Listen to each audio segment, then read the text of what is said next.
An unstable government in Nepal will be a setback for China. Beijing wants pliant leaders in India's neighborhood. It's called strategic encirclement, puppets stringed by Chinese debt, doing China's bidding. And where money is involved, it's hard to take independent decisions. Take the case of Sri Lanka. It is rejecting aid offers from the West and doubling down on China's Belt and Road Initiative. Today, Sri Lankan President Gotabaya Rajapaksa received a report. It was about the Millennium Challenge Corporation, or the MCC. Now, this is an American program of foreign assistance. It's a program that was built to counter China's debt trap. This American program offered aid to Sri Lanka. Colombo set up an expert committee to study the offer, and now that report is out. It says Sri Lanka should reject American money. Why? Because apparently the fate of countries which have taken such aid money has been tragic.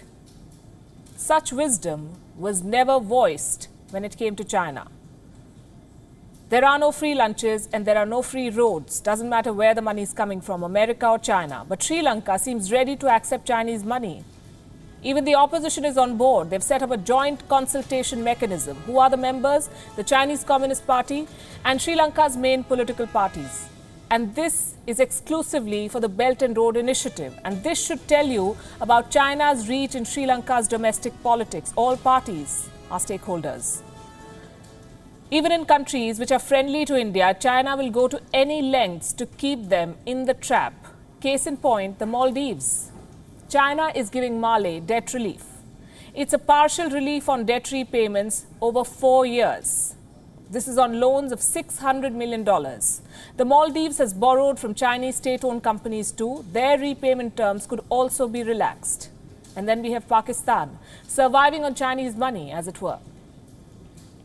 Pakistan is renegotiating payments with China. Talks are underway in Islamabad, and Pakistan has some leverage this time.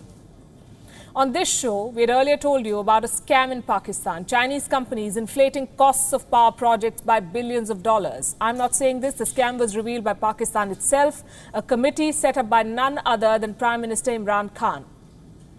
Now, in any other country, corruption would lead to punishment. Not in Pakistan, especially when China is involved. So here's what the government of Pakistan has done. It has deferred an investigation, and they're using this as leverage to win better terms on the loan agreement. One report claims that Pakistan wants to delay repayment for up to 10 years, and Beijing might grant Pakistan its wish because it has paused debt payments for 77 countries already. Let me repeat this just so you know how China's ambitious Belt and Road project is hitting roadblocks. China has paused debt repayment for 77 countries, and 40 of them are in Africa alone. Why is the world's biggest creditor being so magnanimous? Because it wants good press. It makes Beijing look good. Do remember, China has not waived these loans, just delayed their payment. And when it wants, it can make a country pay. Sri Lanka had to give up an entire port, Hambantota. It significantly dented the image of the BRI, and the world began to see it as the trap that it was. So China is now going slow. In 2019, China's outstanding debt claim stood at well over $5 trillion. That's the kind of money countries have to pay back to China. $5 trillion, more than 6% of the global GDP.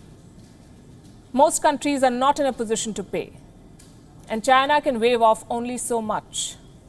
So it's caught in its own trap. And this is a major crisis for China.